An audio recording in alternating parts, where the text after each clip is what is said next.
l'alpiniste du bâtiment ou du milieu industriel. On est des techniciens cordistes, on évolue que sur corde, sur des métiers du bâtiment. On est des travailleurs d'accès en hauteur, où on a une formation, où on fait ça en toute sécurité, mais on intervient aussi en industrie, dans des silos, des fours, des cheminées. On intervient sur du monument historique, c'est très divers. Mais c'est que des métiers liés, on va dire, au bâtiment. On a été cordiste parce que bien souvent on faisait de l'alpinisme, de l'escalade ou de la spéléo. Maintenant le métier commence à changer, on a monté des centres de formation et donc même des personnes qui commencent, qui n'ont jamais fait d'escalade, vont dans ces centres de formation.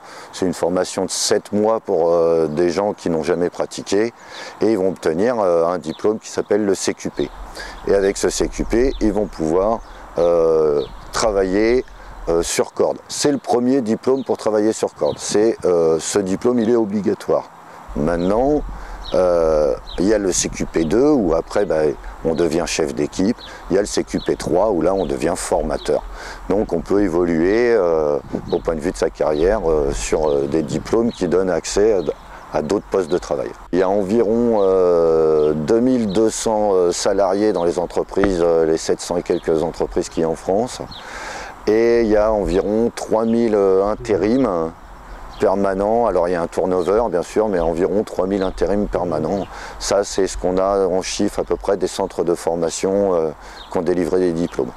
En Poitou-Charentes, on a la possibilité, mais alors c'est particulier par rapport au cursus normal, c'est que sur Poitiers, il y a une école qui peut former un diplôme de cordiste. Mais par contre, il faut déjà être titulaire d'un CAP, quel qu'il soit, mais déjà être titulaire d'un CAP. Par contre, après, il y a d'autres centres de formation qui sont à Paris, qui sont à Bordeaux, qui sont dans les Pyrénées, dans les Alpes, où là, vous rentrez dans un centre de formation de cordistes proprement dit. En Charente et Poitou, il n'y a que Poitiers, mais qui est particulier, il faut déjà avoir un CAP, quel qu'il soit, plâtrier, peintre, même qui n'est pas du bâtiment. Il faut être titulaire d'un CAP.